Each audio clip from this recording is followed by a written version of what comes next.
আজকের বুট ক্যাম্পের সেশন হচ্ছে ইন্ট্রোডাকশন টু ওয়েব ডেভেলপমেন্ট এবং এর টুলস সম্পর্কে জানা। সো প্রথমেই আমরা যেটা জানবো সেটা হচ্ছে what is web development. Web ডেভেলপমেন্টটা মূলত কী?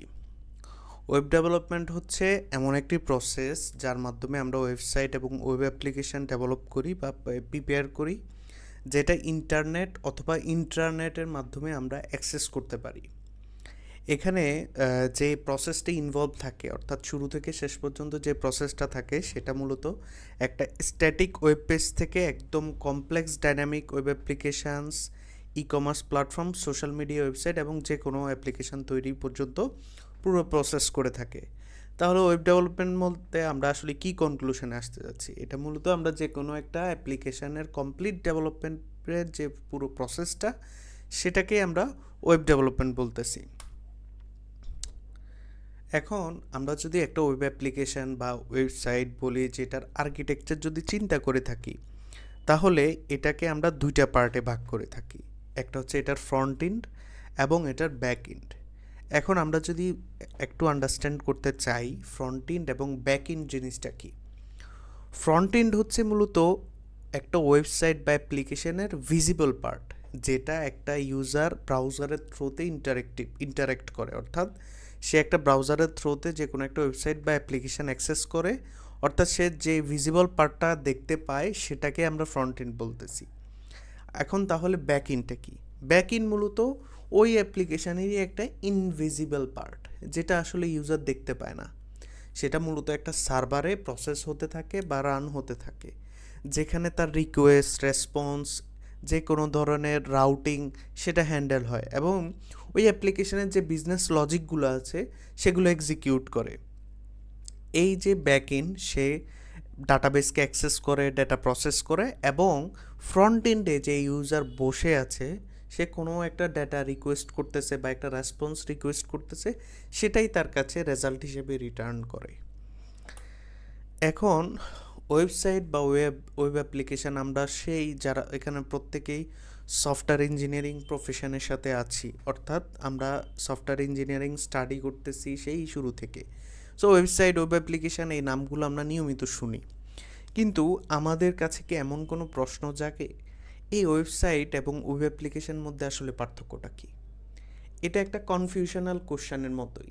আসলে কি আদতে কোনো পার্থক্য আছে কি না, বা আমি কিভাবে ডিফাইন করব কোনটা ওয়েবসাইট আর কোনটা ওয়েব অ্যাপ্লিকেশন?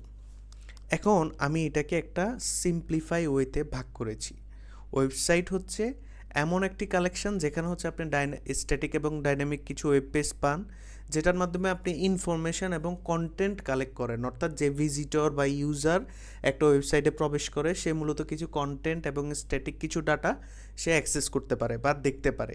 ওই ডাটাগুলো ইন্টারাকশান করার জন্য সে মূলত ওয়েবসাইটকে প্রবেশ করে বা ওয়েবসাইট ব্যবহার হয়। এখন এটার যদি কিছু এক্সাম্পল দেখি, বিভিন্ন ধরনের নিউজ পোর্টাল হতে পারে ওয়েবসাইট, যে কোনো ধরনের ব্লগ সাইট হতে পারে ওয়েবসাইট, যে কোনো কোম্পানির ল্যান্ডিং পেজ বা সে তার মার্কেটিং পারপাস কোনো একটা ওয়েব পেজ তৈরি করলো, যেখানে সে তার ডেটা কন্টেন্ট দিয়ে থাকে, কোম্পানি ইনফরমেশান দিয়ে থাকে, সেটাকে আমরা ওয়েবসাইট বলতে পারি। কোনো একটা পার্সনের পোর্টফোলিওকে আমরা একটা ওয়েবসাইট বলতে পারি। এখন এটা আমরা আরেকটু ভালোভাবে বুঝতে পারবো যখন ওয়েব অ্যাপ্লিকেশানটা বুঝতে পারবো। ওয়েব অ্যাপ্লিকেশান মূলত কী? ওয়েব অ্যাপ্লিকেশান হচ্ছে এমন একটি ইন্টারেক্টিভ সফটওয়্যার, যেটা একটা ব্রাউজারের থ্রুতে যে কোনো একটা ইউজারকে অ্যাক্সেস করতে দেয়, কিন্তু সেই ওয়েব অ্যাপ্লিকেশান বা ওয়েবসাইটটাতে, যা ওয়েব পেজে ইউজারের কিছু অ্যাকশান থাকে বা কিছু টাস্ক থাকে, অর্থাৎ সে ওয়েবসাইটটা শুধুমাত্র কিছু কন্টেন্টের জন্য ভিজিট করে না, তার কিছু টাস্ক থাকে এখানে। এখন এটা একদম সহজ যদি এক্সাম্পল দেখি, আমাদের একটা সোশ্যাল মিডিয়াতে কিন্তু শুধুমাত্র আমরা কোনো কিছু দেখতে যাই না, সেখানে আমাদের কিছু অ্যাকশান থাকে। আমরা কিছু ফটো আপলোড করি, কাউকে একটা মেসেজ দিই, একটা নোটিফিকেশান পাই, সেটা চেক করি, আমার প্রোফাইলটা সেট আপ করি। তাহলে কি আমার কিছু অ্যাকশান আছে এখানে। আমরা যদি অনলাইন ব্যাংকিং চিন্তা করি, আমরা বিকাশে কারো কাছে মোবাইল অ্যাপস দিয়ে বা ওয়েবসাইট দিয়ে টাকা পাঠাচ্ছি, বা কোনো একটা অনলাইন ব্যাংকিং ওয়েবসাইট, যেমন সিটি ব্যাংকের কিন্তু ওয়েবসাইটের মাধ্যমে ট্রানজ্যাকশন করা যায়। সো ওই ওয়েবসাইটে যদি আমি যাই, সেখান থেকে কিন্তু আমি মোবাইল ব্যাংকিংটা করতে পারতেছি বা ইন্টারনেট ব্যাংকিং করতে পারতেছি। আবার অনেক ধরনের ম্যানেজমেন্ট সফটওয়্যার রয়েছে, inventory, delivery management system, online tracking system, এই যে ম্যানেজমেন্ট সিস্টেমগুলো, এগুলো সম্পূর্ণ ইউজার অ্যাকশনসের উপর নির্ভর করে। এরপর এন্টারপ্রাইজ রিসোর্স প্ল্যাটফর্ম, মানে অর্থাৎ বিশাল একটা বিজনেস মডেল একটা অ্যাপ্লিকেশনের মধ্যে রান হচ্ছে, অনেকগুলো ডিপার্টমেন্ট একটা সফটওয়্যার চালাচ্ছে, সেটা হতে পারে একটা ওয়েব অ্যাপ্লিকেশন মানে ওয়েব পেজ, সেটাকেও আমরা অ্যাপ্লিকেশন হিসেবে ট্রিট করতেছি। তাহলে আমরা বুঝতে পারতেছি ওয়েবসাইটটা কি এবং ওয়েব অ্যাপ্লিকেশানটি কি, দুইটা আলাদাভাবে আমরা ডিফাইন করতে পারবো। সো আমাদেরকে কেউ যদি কখনো জিজ্ঞাসা করে ওয়েবসাইট কোনটা ডিনোট করতেছে আর ওয়েব অ্যাপ্লিকেশন কোনটা ডিনোট করতেছে, আমরা ওয়েবসাইটের রিকোয়ারমেন্ট জেনেই বলতে পারবো এটা তো একটা ওয়েবসাইট এবং অন্যটা হচ্ছে একটা ওয়েব অ্যাপ্লিকেশন, সহজে আমরা আলাদা করতে পারতেছি। এখন এই যে আমরা ওয়েবসাইট দেখলাম, ওয়েব অ্যাপ্লিকেশন দেখলাম, এখন এই ওয়েবসাইটে কী ধরনের টেকনোলজি ব্যবহার করা হয়। এই ওয়েবসাইটের দুইটা পার্টে আমরা ভাগ করেছিলাম, ফ্রন্ট এন্ড এবং ব্যাক এন্ড। এখন ফ্রন্ট এন্ডে কিছু কমন টেকনোলজি ব্যবহার করা হয়, সেটা আমরা ইতিমধ্যে জানি অনেকেই। এখানে HTML ব্যবহার করা হয়, যেটা মূলত ওয়েবসাইটটার স্ট্রাকচার ডিফাইন করার জন্য, অর্থাৎ কোন সেকশনে আমি কী জিনিস নিয়ে কাজ করব সেটা মূলত HTML শুরুতেই ডিফাইন করে। অর্থাৎ এটা বলতে পারেন একটা বিল্ডিংয়ে যেমন একটা স্ট্রাকচার থাকে, অর্থাৎ কোনো একটা আর্কিটেকচারের উপর ডিপেন্ড করে বিল্ডিংটা তৈরি হয়, ঠিক একটা ওয়েবসাইটের আর্কিটেকচারটা ডিফাইন করে HTML।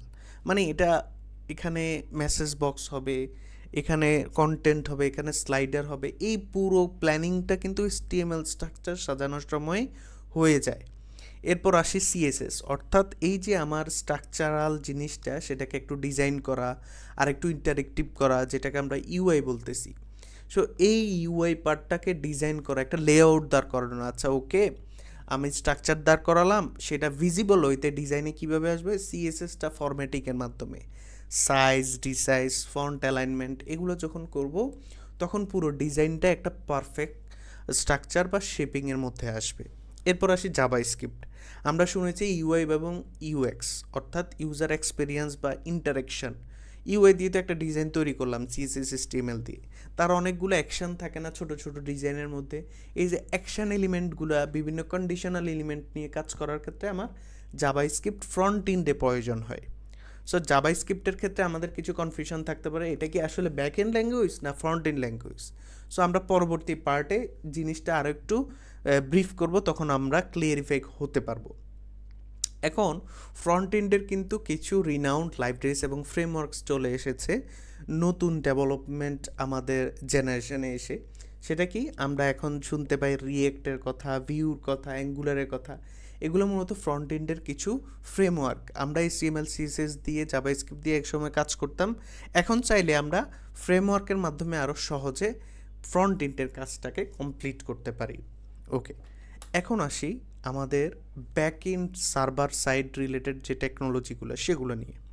এখানে কিন্তু খুবই একটা ইম্পর্ট্যান্ট পার্ট রয়েছে, অর্থাৎ আমরা এই জিনিসটা বোঝার চেষ্টা করব। সেটা হচ্ছে ব্যাক এন্ডে অনেকগুলো ল্যাঙ্গুয়েজ ব্যবহার হয় বর্তমানে এসে। কেউ পাইথন ব্যবহার করে, কেউ PHP ব্যবহার করে, জাভাস্ক্রিপ্ট ব্যবহার করে, রুবি ব্যবহার করে, জাভা ব্যবহার করে। এখন এই জিনিসটা আমরা আরেকটু ব্রিফলি বোঝার চেষ্টা করি। দেখেন, আপনি যখন একটা ওয়েবসাইট অ্যাক্সেস করেন তখন থাকেন আপনি একটা ইউজার। ওই ওয়েবসাইটটা অ্যাক্সেস করছেন কিসের মাধ্যমে, একটা ব্রাউজারের থ্রুতে। ওই ব্রাউজারটা মূলত আপনার এই ফ্রন্ট এন্ড যে ল্যাঙ্গুয়েজগুলো এগুলোকে সে বুঝতে পারে, চিনতে পারে, জানতে পারে। কিন্তু আপনি যখনই সার্ভার সাইডে চলে যাচ্ছেন, কোনো একটা কন্ডিশনাল প্রসেসে যাচ্ছেন বা কোনো একটা বিজনেস লজিক এক্সিকিউট করতে চাচ্ছেন, সেখানে কিন্তু আপনার এই যে ফ্রন্ট এন্ড যে ল্যাঙ্গুয়েজ ফ্রেমওয়ার্ক এগুলো কিন্তু আন্ডারস্ট্যান্ডেবল না, সে এগুলো বুঝতেও পারবে না, এক্সিকিউটও করতে পারবে না। তাহলে আমাদের অপারেটিং সিস্টেমে একটা অ্যাপ্লিকেশান বিল্ড করতে বা লজিক বিল্ড আপ করতে কিছু স্পেসিফিক ল্যাঙ্গুয়েজ রয়েছে।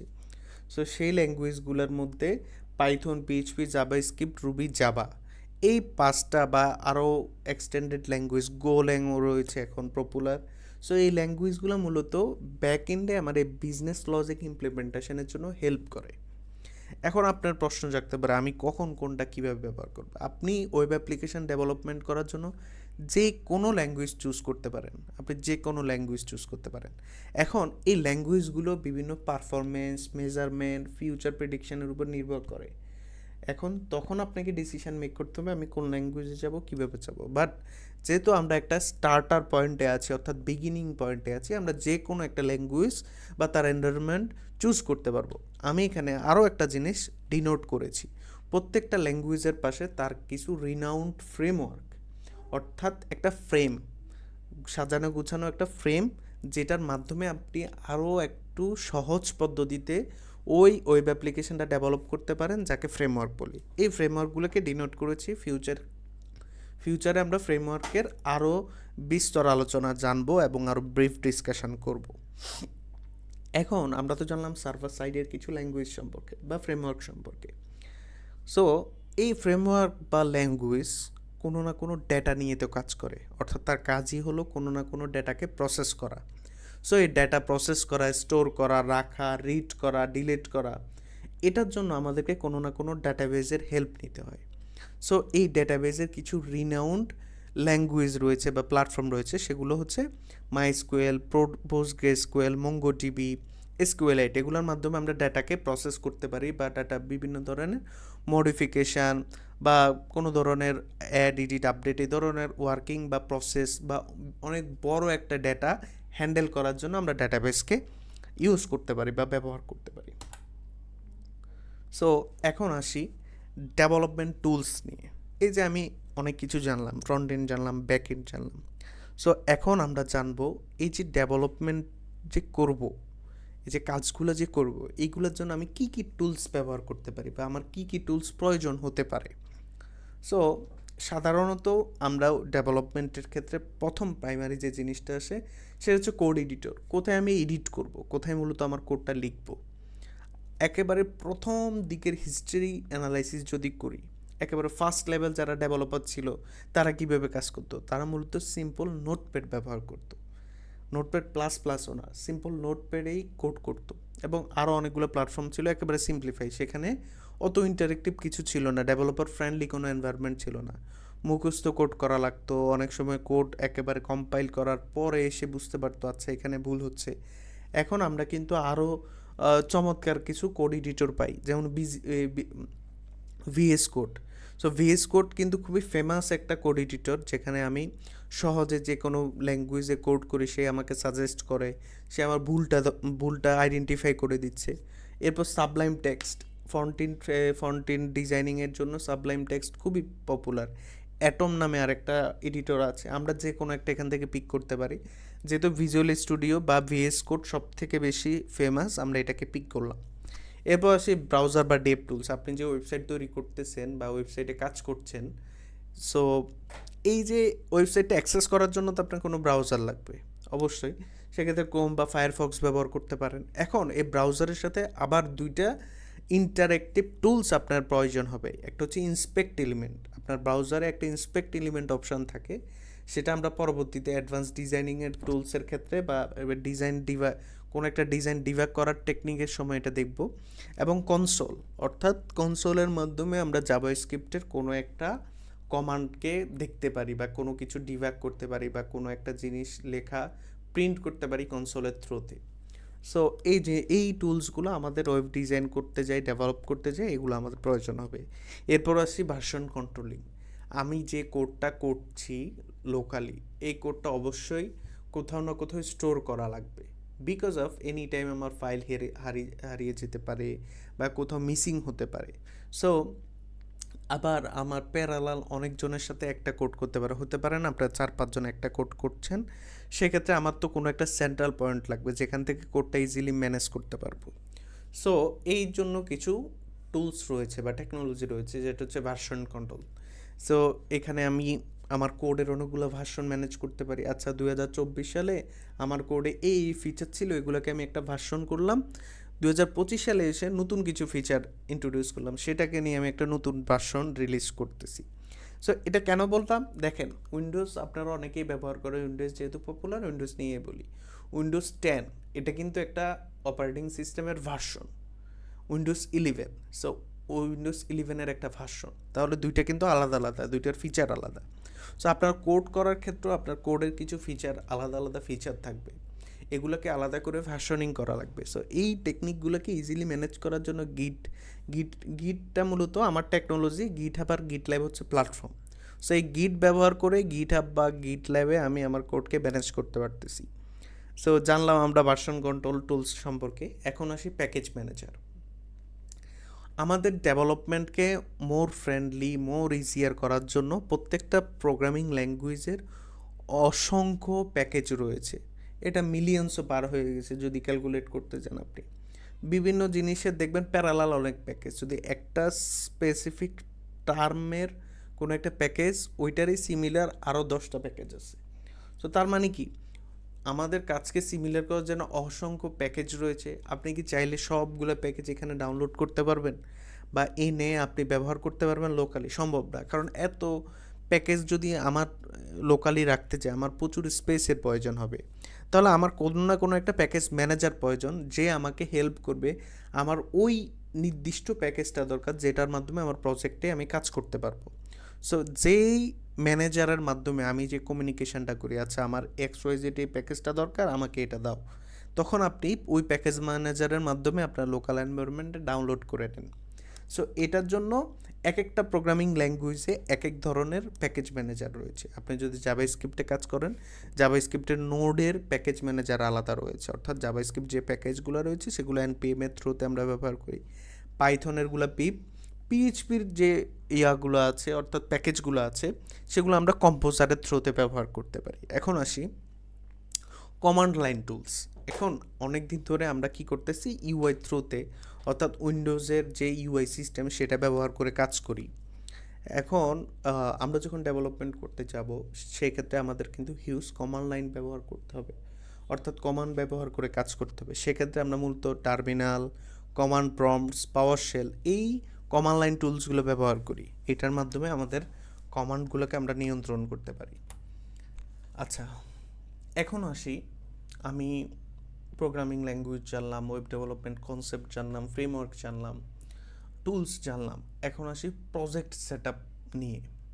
আচ্ছা, ও, আমার কাজ করার ক্ষেত্রে প্রজেক্ট সেট আপ কেন ইম্পর্ট্যান্ট, মানে কেন আমার প্রজেক্ট সেট আপ প্রয়োজন বা কোনো একটা ফোল্ডার সেট আপ করার কেন প্রয়োজন হতে পারে? মূলত আমার একটা কোডকে আন্ডারস্ট্যান্ডেবল, রিডেবল, ইজিলি ম্যানেজেবল করার জন্য প্রজেক্টের স্ট্রাকচারটা খুবই ইম্পর্ট্যান্ট। আপনি দেখতে পাবেন আপনার ফ্রেন্ডেরও পিসি আছে, আপনারও পিসি আছে, সে একটা স্ট্রাকচার হইতে তার ফাইল, প্রোগ্রাম, ডাউনলোড, সফটওয়্যার সব কিছু ম্যানেজ করে, বা সিটের অ্যাসাইনমেন্টটা সে ঠিকঠাক জায়গায় এই রিডেবল নেম দিয়ে সুন্দর করে গুছিয়ে রেখেছে। যখনই আপনি তার কাছে কোনো একটা অ্যাসাইনমেন্ট চান বা কোনো একটা ইম্পর্ট্যান্ট ফাইল চান, সে আপনার আগে ফার্স্টার ওয়েতে খুঁজে বের করে দেয়, কারণ তার ফাইল স্ট্রাকচারটা ওয়েল ম্যানেজেবল, ইজিলি সে স্ট্রাকচার ওয়েতে রেখেছে। সো আপনার প্রজেক্টের ক্ষেত্রেও যখন অনেকগুলো পার্সনের সাথে কাজ করবেন বা আপনার প্রজেক্টটা আন্ডারস্ট্যান্ডেবল যদি হতে চাই, অর্থাৎ একটা প্রজেক্ট সাজাবো যে কেউ ইজিলি যাতে রিডেবল হয়, এই ক্ষেত্রে আপনার প্রজেক্টের স্ট্রাকচার সেট আপ করা বা ফোল্ডারসটা সেট আপটা খুবই ইম্পর্টেন্ট। তাই জন্য আমরা ওয়েল ফোল্ডার স্ট্রাকচার করব। এখন ইনিশিয়াল স্টেজে আমরা যেহেতু ফ্রন্ট এন্ড নিয়ে কাজ করব বা প্রজেক্ট মাত্র শুরু করতে যাচ্ছি, সেক্ষেত্রে আমি ইনিশিয়াল একটা স্ট্যান্ডার্ড প্রজেক্ট স্ট্রাকচার এখানে শো করতেছি। এখানে শুরুতে আসলো প্রজেক্ট ফোল্ডারের নেম, যেখানে আপনার প্রজেক্টটা থাকবে সেই ফোল্ডারের যে কোনো একটা নাম দিতে পারেন। তার ভিতরে আমি একটা index.html, মানে আমার যে ফ্রন্ট এন্ডের কাজ করব প্রথমেই তো আসতেছে HTML এর কাজ। আমরা শুরুতে বলেছি একটা ওয়েবসাইটের আর্কিটেকচারের একদম ইনিশিয়াল কাজটা করে HTML। এরপর আমি ফাইল করলাম style.css, অর্থাৎ আমার CSS এর কাজগুলো এখানে থাকবে। এরপর script.js, অর্থাৎ JS এর কাজগুলো এখানে রাখলাম। এরপর একটা ফোল্ডার ক্রিয়েট করলাম ইমেজেস নামে, অর্থাৎ আমার সকল ইমেজগুলো এখানে থাকবে। এরপর আসছি সিএসএস অ্যাডিশনাল কেন লাগতেছে? প্রথমে যেটা সিএসএস নিয়েছি এটা হচ্ছে একটা মেইন সিএসএস, অর্থাৎ মেইন যে সিএসএস ফাইলগুলো এখানে। এখন পেজ বাই পেজ সিএসএস থাকতে পারে না, আমার এক্সট্রা অনেক সিএসএস থাকতে পারে না, প্যাকেজ ওরিয়েন্টেড সিএসএস থাকতে পারে। সো সেগুলোকে আমি ফোল্ডারে রাখলাম। এরপর আসলো জেএস, আমার যে এক্সট্রা যে জেএস ফাইলগুলো, অর্থাৎ আমার প্রজেক্টের জেএসের বাইরে অনেক জেএস লাগতে পারে, প্যাকেজে জেএস থাকতে পারে, সেগুলোর জন্য আমি একটা ফোল্ডার তৈরি করলাম। এরপরে রাখলাম একটা অ্যাসেটস, আমার ফন্টস, আইকন এবং আদার্স অনেক ধরনের অ্যাসেটসের প্রয়োজন হবে একটা ওয়েবসাইটকে ইন্টারেক্টিভ করার জন্য, সেগুলোকে আমি আদার্স অ্যাসেটস ফোল্ডারে রাখবো। এখন আসি আমাদের আজকের যে বুট ক্যাম্প সেশন, সেখানে শেষ করার পরে আপনার আজকের দিনের হোমওয়ার্কটা কী রইল। আপনি পুরো কন্টেন্টটা পর্যালোচনা করবেন, পরবর্তীতে সেটা বোঝার চেষ্টা করবেন। এরপর যেটা করবেন, প্রথমে আপনি ভিজুয়াল স্টুডিও যে কোর্স সফটওয়্যারটা রয়েছে সেটা ইনস্টল করবেন। করার পর আমরা যে স্ট্রাকচারটা দিয়েছি সেই স্ট্রাকচারে আপনার একটা প্রজেক্ট স্ট্রাকচার তৈরি করবেন। সেখানে ফোল্ডারের নামটা দিবেন স্টুডেন্ট প্রোফাইল। এরপর হচ্ছে ফোল্ডারটা ক্রিয়েট করে আমি যে স্ট্রাকচারটা প্রোভাইড করলাম কিছুক্ষণ আগে সেটা দিবেন। এরপরে হচ্ছে আপনার ভিজুয়াল স্টুডিও কোডে সেম ফোল্ডারটা ওপেন করবেন। এর পরবর্তী প্রত্যেকটা স্টেপ স্ক্রিনশট নিয়ে আমাদের ক্লাসরুমে সাবমিট করবেন। আজকে সেশনটা এখানে সমাপ্ত করছি। Thank you.